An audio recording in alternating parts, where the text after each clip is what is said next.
C'est dans ce quartier que le moustique tigre a fait sa toute première apparition en Vendée l'année dernière. Un quartier et plus largement l'ensemble de Fontenay qui depuis font l'objet d'une surveillance renforcée par l'EID, l'établissement interdépartemental pour la démoustication.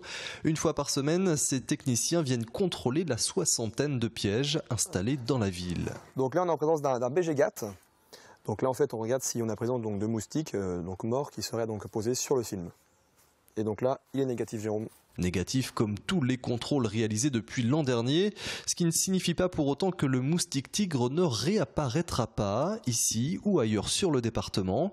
À l'image du frelon asiatique, il s'agit d'une espèce considérée comme invasive. D'ici 10 ou 15 ans, il risque malgré tout de s'implanter sur l'intégralité de la métropole. Sa progression est aujourd'hui observée de manière quasi exponentielle. La surface de territoire colonisé double tous les ans et le nombre de départements colonisés double tous les 2 ans. Le moustique tigre qui pourrait d'ailleurs encore réapparaître dès cette année.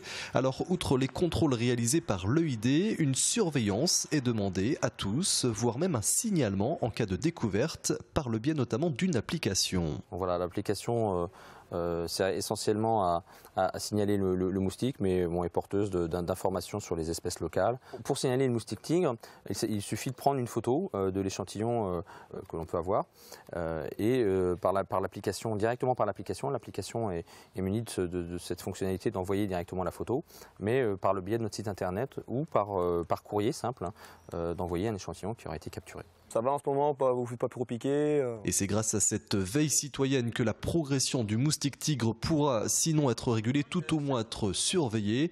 Le moustique tigre qui, rappelons-le, peut être porteur de maladies, la dengue ou encore le chikungunya.